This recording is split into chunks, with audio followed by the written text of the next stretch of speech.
লক্ষাধিক নবী পৃথিবীতে 5-7 জন ছাড়া, উপরের 5-7 জন ছাড়া যত নবী আপনি নাম বলতে পারবেন, যাদের নাম জানি কিংবা জানি না, সব সাইয়েদনা ইব্রাহিমের বংশধর। ওনার নাতিপুতি। ওনার আল্লাহ 86 বছর বয়সে দিলেন সাইয়েদনা ইসমাইল আলাইহিস সালামকে। ওনার বয়স যখন 100 তখন দিলেন সাইয়েদনা ইসহাক আলাইহিস সালামকে। দুর্ভাগ্যজনক হলেও সত্য, ইসমাইলের চেনে কোনো নবী আল্লাহ দেন নাই, কোনো নবী নাই। সব নবী এই চেনে হাজার হাজার লক্ষাধিক নবী খালি ইসহাকের বংশে নাম, এই বংশে কোনো নবী নাই। এত নবী এখানে এসেছে, এরা ভেবেই নিয়েছে ওই যে শেষ নবী, যেটা শ্রেষ্ঠ নবী, এটাও এখানেই আসবে। সাইয়েদনা ঈসা আলাইহিস সালামের পরে আল্লাহ স্টপ মেরে দিলেন।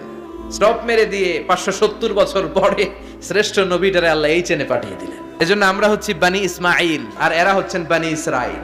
এরা নবী পেতে পেতে এই প্রজন্ম অহংকারী হয়ে উঠেছিল আর গালি দিচ্ছিল এই চেনটা আটকুরা চেইন, সব নবী এই চেনে আমরা পাই, আর শ্রেষ্ঠ যে নবীটা আসবে সেটাও এই চেনে আসবে। আল্লাহ কয় না, আমি খেলা উল্টায় দিব, সব নবী এখানে পাঠালেও শেষ নবী আমি এখানে পাঠাবো না।